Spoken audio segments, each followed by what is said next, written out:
tanawa ra guning duha na ko ka iring guys. Unsa ni sila ka lambing sa usag-usa guys. Kani biya ang story ani nila guys no. Kani si Happy nakit-an ni nako nga gipatid-patira ni siya sa among silingan. Kaning dako nga iring. Gamay pud kay na siya pag abot ani niya sa amoa. Kani mao ni siya si Happy kana. Unya kana si Jolly kanang magamay. Awa sweet na kay sila no pag una biya ana nila no nga naabot sa amo ano kay bugno na sila basta kay mandugo na ilang mga simod. Karon no tanawa unsa sila ka sweet. Kana day si Jolly na putol mo to istorya. Kani si Jolly kay ana man gutong istorya. Kani si Happy na wagtang ni siya gikan sa pag-abot sa mua na wagtang ni siya mga 1 week. Pag 1 week na niya na wagtang siya. 2 weeks mong guro to. Nawagtang siya sa amua. Akong gipapangita niya, akong giingnan ang mga bata nga kung makakita mo ni Happy, muhatag ko nila og kanang pahalipay. Mauto nangita ang mga bata sa akong iri nga si Happy, kaning dako. Unya kay wala may nakakita, mauto daghan kay nag-search nga maubak ko nun ni, mauni daghan sila gida sa mga iring pero wala jud nakakita ni Happy.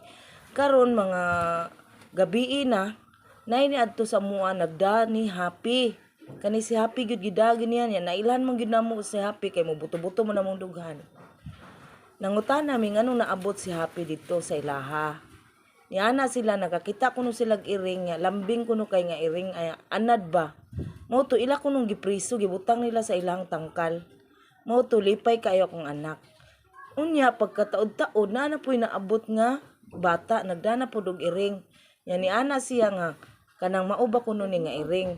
Unya pag ingon na yana nga man naman ana naman mo to ilan na lang gihatag namo kay luoy sad kuno kaayo ning iring nga kay sa kinsa lang kuno mo patid-patid luoy kuno kay naong daot kay tanan gimuta-muta.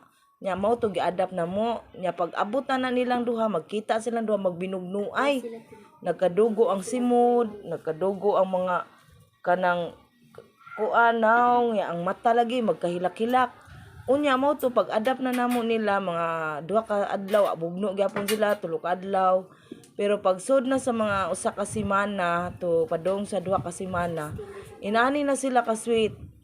Maglakuan-kuan ra sila magkanang magduwa-duwa, magbugno-bugno pero dili na pareha sa una nga manggawas jud ang mga dugo nila. Tanawa unsa na sila ka sweet karon.